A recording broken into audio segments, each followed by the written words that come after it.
Okay, let's bring in Haley Adams. Haley, thanks so much for being here. How you doing? I'm good. Thanks for having me. I've heard a lot of good things about the show and seen some cool, so I'm excited. Well, clearly someone's lying to you, and I'm sure that's Roy McKernan. But we appreciate his efforts. But before we kind of jump into things, what has the last year been like for you? Because I know you going back to 2020, you came off what was a great finish to the games. I know you were a little disappointed with ultimately how it ended in that last event. But now fast forward through 2021, how's this season been for you? Yeah, honestly, this season seems like it went by so fast. I think because we had a little bit of a faster turnaround last year at the 2020 games. So from the open to quarterfinals, semifinals, it just went by so fast. But honestly, it was a really good year. I wouldn't have changed anything that I did. I feel like I trained appropriately, competed at my best. So it was honestly, I'd say, a successful year. And as far as like the athlete experience goes, your first two individual years at the games were, I would say, non-traditional, right? 2019, the heavy cuts, 2020, a virtual / final five type scenario. And then this year kind of seemed like the most normal, full, I guess, competition season. What stood out about this year's experience for you compared to the other two? Yeah, I felt like in 2019 and 2020, it was like some crazy thing, especially last year. So you're right, like this was kind of my first real experience of like having 40 athletes. So honestly, it wasn't that much different. It just felt like from 2020, like getting to have a crowd and stuff, but having more competitors out there was definitely more enjoyable. Yeah. You've been a fixture in the sport for a while now, and you're still barely in your 20s. For people who don't know about your origin story, how did you find CrossFit?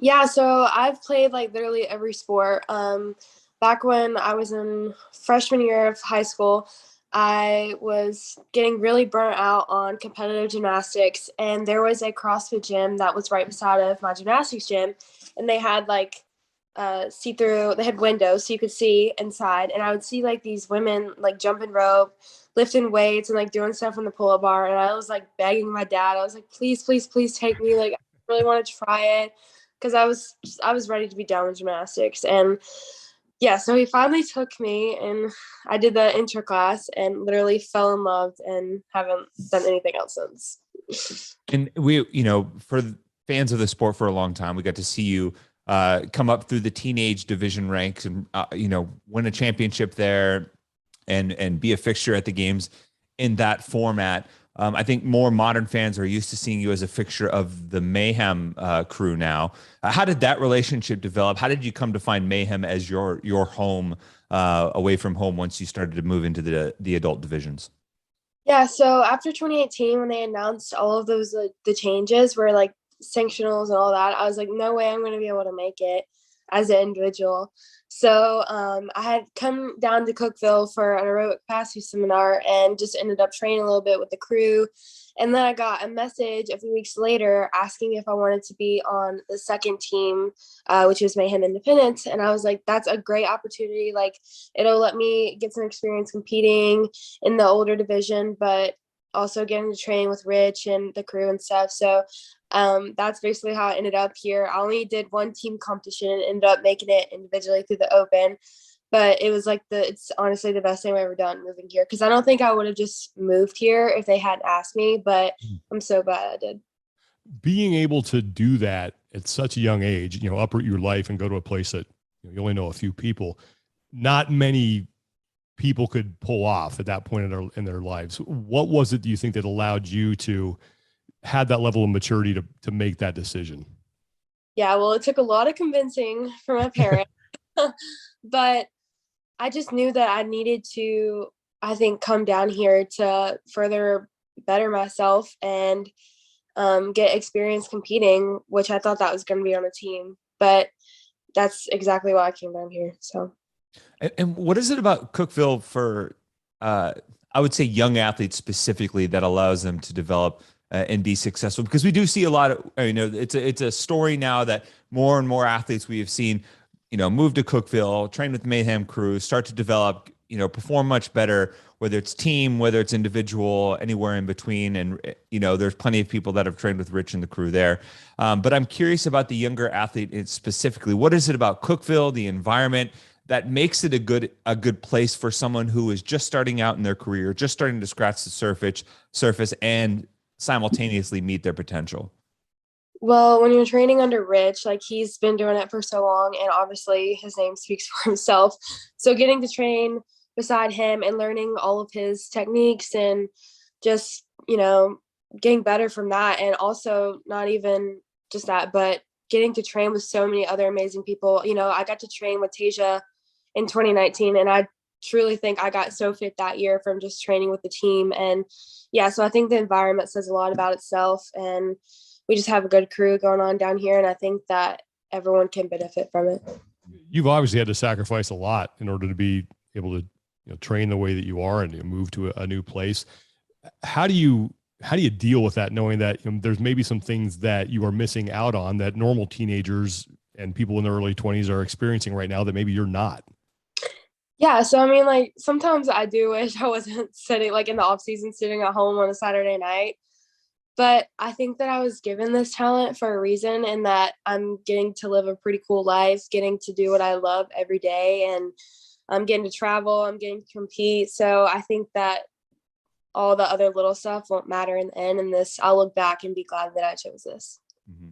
But how do you maintain that balance? Because I think, ultimately there is an element, to be fair, you still are in the early stages of your 20s. So in what ways do you allow yourself to step into that traditional role of being young and having fun and doing those things without, necessarily going too far or interfering with the path that you're on training wise?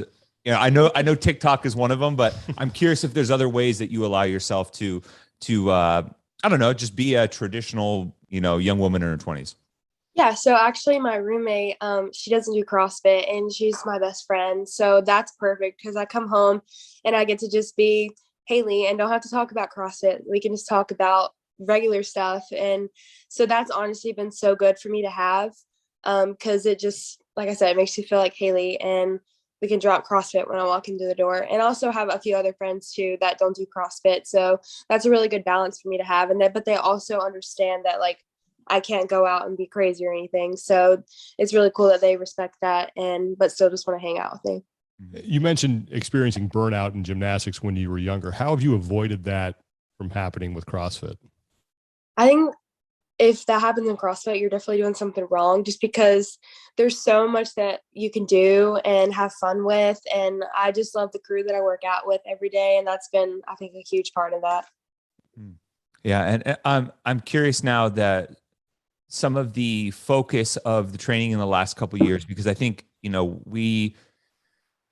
we see tidbits of athletes' progress in training from time to time based on Instagram highlights, things like that, as well as, the small sample size we get at the games and in competition. And I'm curious what have been some of the things that you're most proud of in terms of your training the last couple of years as you've stepped into the individual spotlight. Yeah, I think I'm most proud of just my overall growth, like physically and mentally, and just being able to kind of like grow up in the spotlight and still stay like true to who I am. But also just I'm proud of the strength gains that I've made, even though it's not a lot. But I've kind of come to terms with like it's my journey, and it doesn't matter what anyone else is lifting. It only matters what I can do. And I've put in a ton of work, and I still am, and I'm seeing personal growth. So that's the main thing for me. Speaking of the strength stuff, what are you doing right now to keep progressing in a positive manner? Yeah. So after Rogue, I took a little time off, but I'm about to start another strength cycle. The one I was doing after the games between Rogue, actually, I saw a lot of benefit from. That 212 at Rogue was really good for me, actually. So I'm excited to do another one of those and hopefully see even more growth. I admire the way that you're able to take pride in the small victories, irrespective of where they stand compared to the rest of the field. I think it was quite evident during the snatch event at the Mid-Atlantic event, and the joy that we got to see calling that event between you and Tasia as well, and sharing that moment. Is there anything in particular that you do to be able to kind of keep that presence? Because that's to me, that's a level of athletic maturity that's wise beyond your years. And I'm curious if there's anything that you've done to help support that and develop that. Right. I mean, there was a time when I was younger that I compared myself to everyone and was like upset that I couldn't lift this weight or would see someone else lifting more than me and it would bother me. But like I just said, I've seriously come to terms that like this is my journey and I'm doing everything that I can. And that's just like enough for me. And I'm seeing growth. So I know that I'm on the right path. One of the things that I think that impressed me the most about you this year was your performance at the games. And it wasn't an event where you did well. It was one of the clean ladders where you were standing in front of a barbell for a while. And the way that you were able to respond from that, I think was super impressive. Where does that mental fortitude come from? I don't know. I think it's more of just trying to hold yourself together in front of thousands of people that are watching you. Just stand there, not do something. That's honestly, I feel like what makes me want to be better are those moments. So it literally the whole time I was out there, I was like, man, I cannot wait to go back and train and just do squat clean after squat clean. So it honestly makes me better. Yeah. Those moments. I'm also always continually impressed by the maturity in terms of how you carry yourself and the presence in those big moments like that. I think, it's easy to get swallowed up at a young age by, big stages and big moments. And I'm curious if, whether it was the teenage divisions or anything like that, if there was a moment where you started to turn the corner in terms of feeling at home and feeling yourself on the competition floor. And is there a moment that stands out in your mind where you really started to recognize that? I think 2018, I really started to feel comfortable, like not as spastic on the competition floor and generally felt like I had some experience. And then I'd say in 2019, when I started to do well during those early events, I felt like I had learned a lot during that year and kind of flipped a switch in my head. Even going back to when you were competing as a teenager at the CrossFit Games, how did those experiences, those couple of years that you had in those divisions, how did that lay a solid foundation for you to kind of be successful moving forward? Right. Like, you hear of rookie mistakes, like it's a real thing. So being able to have those years under my belt and learning how to deal with like the adrenaline and just not making little mistakes on the competition floor and having those years, I think has made a big difference. This is a little bit of an aside, but as far as the teenage divisions go, as someone that has risen the ranks through the teenage competition and made the transition into the individual side pretty seamlessly, we're kind of reflecting back. I'm always curious to get what athletes' perspective is on the role and value of the teenage division as a competitive landscape. Because I think I see more and more the teenagers trying to lobby for more representation and more professionalism in that area. And I'm personally torn about whether or not it should serve more as a developmental role versus like a standalone highlight of competition. And I'm curious if you have any thoughts on that. Yeah, I think that the teenage division has become super legit, and I'm thankful for the years that I got to be in it. I definitely think that, I don't know, that's kind of a hard question. And I say this because obviously there are anomalies, right? Like, you made the transition immediately. We have Mal and Emma that were able to make the games before they were even done with that. And there's that initial thought behind like, hey, we should give more attention, more money, more, non-professional athletes, collegiate athletes can get paid. And I'm curious if you feel like that we should be pouring more attention into the teenage divisions for that reason, or if it should still serve as more of a developmental process in your mind. Oh yeah. So I definitely think that they should get more attention. I think they should get prize money too. Or even just like scholarship money, if not real money. Mm-hmm. I think it's really cool what the teenagers are doing, and I think they should for sure have more attention. Yeah. You mentioned your parents being a force that helped you make your decision to move to Tennessee. What were the things that they told you that made you think that, yeah, I'm making the right decision? Because I can't imagine being a parent saying to their teenage daughter, yes, leave home. We're going to see you a lot less, but this is the best thing for you. Yeah, I mean, honestly, they don't really know much about CrossFit, so it took a lot of me and like, hey, this is Rich Froning, and he wants me to come work out with him and be on this a really good opportunity. So just beg and beg and beg and beg, and they knew Chris and Heidi, which is who I was gonna live with. Mhm. So that helped too. But yeah, it took a lot of convincing for me because they literally had no idea what CrossFit really was. What makes Rich such a good mentor? I mean, he knows his stuff. He has his priorities in mind. He's also a good guy. So yeah, I look up to him in a lot of different ways. Mhm. You're from North Carolina originally, correct?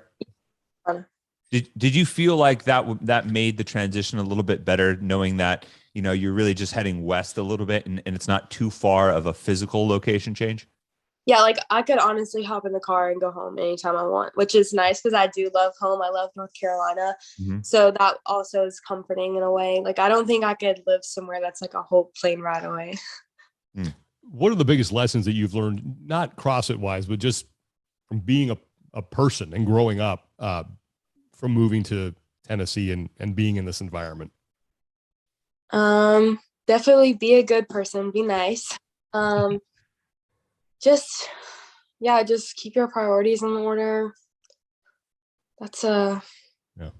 all I can think of. Yeah, no, I think that's interesting because you know in such a fast time, I think you have become now, a lot of people consider a perennial podium contender. And now, despite being, 20, you're one of the, I don't want to say established leaders on the women's side, but that kind of is true, right? If there's a select group of women that we're expecting to kind of lead from the forefront that are now kind of the torchbearers for the newcomers and the other athletes, I think you're very much included in that. So I'm curious, what was your experience like at the games this year as one of those contenders, involving new athletes like Mal and Emma and the 17-year-old that you could kind of see yourself a little bit in them, just a few years ago?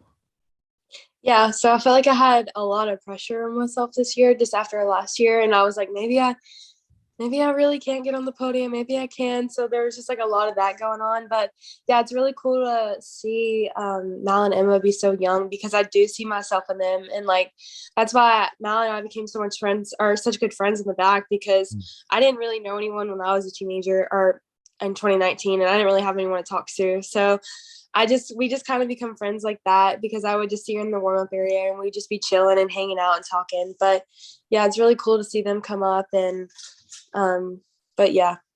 And I guess it makes sense, right? Like, age wise, you have a little bit more in common than some of the other athletes that are, maybe in their 30s. But in that process of the last few years, you've become a professional athlete. And I'm curious, like, as a kid, I know Sean and I have done the same. When you're young, you envision what being a pro athlete is like. Is there anything in that process that has kind of stands out like, oh man, I didn't know that I would have to do this or it involved this or elements of being a pro athlete that have kind of maybe stood out to you? Um, Definitely that it's your whole life. Like it consumes you in every single aspect. Hmm. I think a lot of people make it look super fun, which it is, but there's also a lot of bad days that don't get talked about a lot. Let's see. People are really mean on the internet. Yeah, that is true. Comment about yourself on the internet. Yeah. That's about it. Yeah. Yeah. Yeah. Definitely avoid the comment section on social media. It's that road too many times. Oh it's man. not just stay away from that. I was watching some of the footage that we had from Miles and Madison. I thought it was really cool that there were young female fans coming up to you and looking at you as a hero and a role model and you signing autographs for them and them getting really excited to be able to meet you. What's that like for you to experience that? Because I'm sure that you felt that way about athletes as well. And now here you are having the future generation of people who are going to get involved in CrossFit now looking up to you like that. It's honestly one of the best feelings and it makes everything that I do worth it. Just knowing that I can be a positive influence in today's world on younger girls and make them want to be strong and fit and just yeah, I think the next generation coming up has great role models, but honestly, it really is just the best feeling, especially like the little girl at Rogue. I don't know if you guys saw that. Oh my goodness, it almost had me crying too. And it's so sweet. And it honestly just makes my heart so happy when that happens. What I'm sure you got plenty of good advice when you were growing up, and now you're in a position to give that advice to some kids. What are the things that you want them to know that helped you in your journey?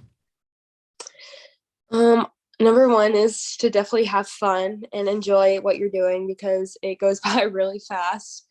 Let's see, be a good person, and just work really hard and have a good time while doing it. What would you say has been the toughest part in this transition? Because you started at the games, in the 14 to 15 division, and you've now in 5 years you've worked yourself towards the top of the individual competition, but you're also doing that at a time that I think in many people's lives, in the young adulthood, that is a very interesting place to navigate, whether, especially in this day and age with social media, and everything being put online, and whether it's confidence and self-esteem and things like that. Has there been any challenges personally for you that you feel you're still working through, or that you've managed to somewhat overcome and are proud of? Yeah, I would definitely say early on I had problems with like comparing myself with people and just wondering why I couldn't do this, or just feeling bad about myself and beating myself up. But I've kind of gotten over that for sure. I've definitely, yeah, I think that's about it, actually. You are going to be competing on a team at Wadapalooza with Andrea and Taylor. That is a scary trio right there. Why did you think that was going to be the best way for you to spend your time at that competition? Yeah, I just feel like Wadapalooza is like a good time, and I didn't want to like not go. And we had kind of been talking about it, and like Rich and Luke are going on a team too. So I was like, you know what? Why don't I just go and have fun? Not that I don't have fun competing individually, but like competing on a team at Wadapalooza is just a good time. So just go throw down with my fit friends and still get to hang out with the Miami crowd. We see Andrea and Taylor together, in pairs on the team competition floor. And, it's often said that, man, like they're intense and they're like, they get after it. And Rich has told us in the past when he's come on the show, he's like, man, they got an edge to them. What's it like from your perspective, competing and throwing down with? Because I know you guys do train together at the barn or do workouts together here and there. And I'm just curious what your perspective is in working in unison with them. Actually, this past year, I had so much fun training with them. They definitely helped me and got me better too. And hopefully I helped them too. But yeah, they're so fit and so strong that throwing down with them is definitely going to be a good time. I'm excited to do that. Well, speaking of things that you're doing in the future here, and we were talking about before we came on here, there is something new that you might be trying. It's not related. I guess it's kind of related to CrossFit. You need to be athletic to do it. But what exactly is that? So a few weeks ago, I got an email from this. It looked like a spam. It was from WWE, but I was like, what the heck? Like, why? That's just a fake email. Someone's trying to get my attention. So then a few days later, I looked at my direct messages, and there's a legit message from WWE, like with a check mark. And I was like, oh, that was serious. Yeah. So, they reached out to me and just for some reason are very interested in me. Yeah. Don't really know what's happening. So are you gonna what's next? Are you gonna do this? Because this is, I think Tommy and I still have an idea that maybe one day he and I can do this, even though that's totally not going to happen. So we love wrestling. We're going to live vicariously through you. What is the next step here? Well, obviously my heart's like in CrossFit, so I would never like do anything to mess that up. But if there was an opportunity to still be able to train and compete full time, and that still be number one priority, and then do this as like a side thing, then for sure. But yeah, we got to figure that out. You got to also have to think of some clever like finishing move and an awesome stage name. It blows my mind that like we're even talking about this. Like, what is going on? If you need any help, we are here to we're help here you. for that. We're great at writing that kind of stuff. Yeah. We They got you. invited me out in December to come check it out. Are you? Yeah. What's your familiarity with WWE? Have you seen it before? Do you kind of loosely know it, or is this kind of like something that's completely out of left field for you? My brother was obsessed growing up. Like we went to I think like 2 or 3 shows growing up. So I literally knew all the wrestlers' names because, like I said, he was obsessed. We had to watch it all the time. So I knew about it. That's awesome. That is tremendous. Why me? Why are they so obsessed with me? Well, I mean, you're athletic. I think that you clearly have some charisma. You're gonna have to get good at talking smack on the mic. So, where's your smack game at right now? Because I'm sure that there's some banter that goes on between the Mayhem crew. So that's probably some good experience for you. I would have to definitely flip that switch. Yeah, you can practice by talking smack to Ro. He can take it. Yeah, he can absolutely take it. But I'm looking at your competition history over the last couple of years, particularly since you switched to the individuals, and you've been able to go to some awesome events. Strength and Depth UK, the Reykjavik event in 2019, Wadapalooza, Rogue this past year. What are some and we don't get to, I don't think we get to talk about this enough. Some of the really cool experiences that as athletes and us as media too, we get to experience traveling the world and doing these things. And for a young athlete in their 20s, what are some things that you kind of have to pinch yourself and be like, man, I got to do this? Yeah, so personally, I loved getting to experience all the different places that I'd been to. Like I loved Iceland, London. So getting to travel like all over the world and getting to do what I love has definitely been the coolest thing. And I'm so grateful for that and can't wait to go to more places in the future. Yeah. Is there a place or an event? Because some of these, in the past, they got to really play into the landscape and things like that. Was there any like event or a location that like really stood out to you? I really just loved Iceland, honestly. Yeah. I had a really good time there and competing. It was a great competition. Yeah, all good things from there. With your success in the sport comes sponsors and obligations to those sponsors and, promotions that you have to do. How do you balance all that? And still find time to train and, decompress every now and then? Yeah, that was definitely something that was getting pretty stressful last year as my sponsor started to pick up. But thankfully, I have Ro to help me with all of that stuff. And he helps me manage it and basically takes all the stress off of me. But yeah, it was definitely getting pretty stressful last year. But we got it under control now. Do you have to learn to say no sometimes as an athlete? And if so, how hard can that be? Yes, you definitely have to learn how to say no. And that's something that I had to learn how to do too. I struggled with that at first, but now I'm like, if it's not going to help me and it's like not a good time, then I will for sure like saying no, but it's not easy. Recently, I think about a month ago, you posted you bought a house in Cookeville. Congratulations. Right. What has been the most fun process in starting to, build out your first home? Well, when I bought it, I wanted to buy a house. I didn't have to have anything done to it except for maybe a little painting. So honestly, I haven't really had to do much. Oh. The only thing I've had to put together, which has been fun, was the garage gym.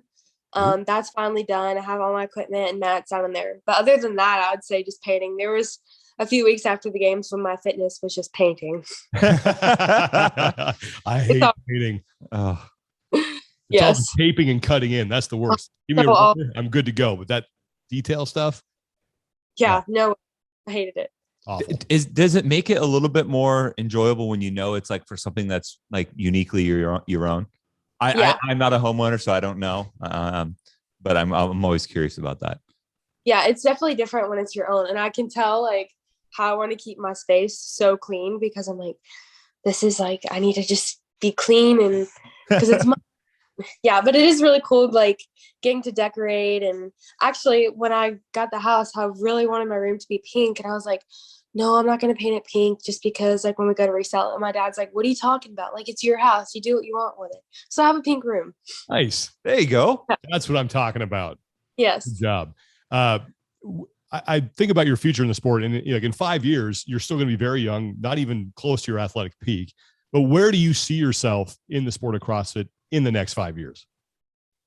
Yeah, I mean, hopefully in 5 years, I'll be able to have a few trips on the podium. And hopefully I'm happy and healthy, and I'd love to just keep doing it as long as, like I said, I'm happy, healthy, and my body doesn't give out. Yeah. I think as the sport continues to grow, like, we just mentioned the WWE thing, but I also think that athletes are starting to look outward in other ways of being involved and being at the sport and being influential in our kind of ecosystem, if you will. I think a great example of that is, Annie and Katrin starting to team together for business purposes and entrepreneurial things. Have any of those types of things crossed your mind? Is that something that you ever see yourself maybe getting involved in? Yeah, for sure. Like, I think it's important to keep, your options open if certain opportunities come up, like WWE, just to kind of explore those and see where they take you. Cause that is the cool thing about having the platform that I have and getting to compete and stuff, is it does open a lot of other doors that I'm definitely not against checking out. The last question I have for you is that neither Tommy nor I are on TikTok. If we wanted to get on TikTok, what are the things that we would need to do in order to not look like idiots? It's honestly, there's so many idiots on TikTok that you couldn't. So we would blend in. You might even go viral for it, which it's worth the views. So yeah. If there was like, let's say 5 to 10 people that we need to follow, that would give us a good understanding of TikTok, how to use it, and maybe a little bit of entertainment on the side. Honestly, the people that I would say you probably wouldn't be best for you to follow, just because it's a bunch of younger influencers that just dance all the time on TikTok. But honestly, you got to just find some funny accounts. Okay. That's get you going. I found one, but it's oh, I know the way. Yeah. I found one, but I have not yet downloaded the app yet, but maybe we'll have to get into it. I think that's. I hate when people do that, but then they sit and watch reels all day. I'm like, why don't you just get TikTok? So help us understand that. Like, what is the unique benefit of TikTok? Is it just because people say you watch reels all day and it's the same thing. So why not just watch reels all day? You're educating to old people right now. Honestly, one of my favorite parts of TikTok is reading the comments. People there are ruthless. People with a bunch of usernames that don't have their name in it. So it's almost kind of like Reddit in a way. Yeah. Just going at it. So it's just so good. The comments are so good. And people won't do that on Instagram because, it's their actual account. And people, they are. But yeah, the comments are the best part. Okay. I like that. That's I might have to just check it out. Yeah, you may have convinced 2 old farts to maybe sign up for TikTok. Oh man, that would be bad. What do you have coming up here before the end of the year? I'm turning 21 next month. Well, that's gonna be big. Ooh, congratulations. That's about it. All right. I'm trying to think. What would be a proper 21-year-old? Because a 21st birthday for a non-elite athlete usually looks a little bit different. So I'm always curious, what any fun plans for the 21st birthday? Something to celebrate being 21, but obviously not going overboard. Well, I thought about going home, but I have a twin brother who obviously will not be at home. So I was like, I should probably not go home on my birthday. Maybe at least I'll go out to dinner here with some friends or something. Yeah. To make it I didn't sit on my 21st birthday with my parents. Oh, nothing wrong with that. No, there's nothing wrong with that. Yeah, that's not a story you're going to tell your friends. No, hey, 22nd birthday, who cares? Not 21st. Right. That's true. That's fair. Yes. Well, Haley, listen, thank you so much for doing this. It's always a pleasure to talk to you, and it's a pleasure watching you compete and being able to achieve everything that you already have at such a young age, and nothing but the best moving forward. And I know that one day, we're going to see you on the podium, and you're going to continue to be a great ambassador for the sport. So just thanks for everything that you do. Thank you so much. That means a lot.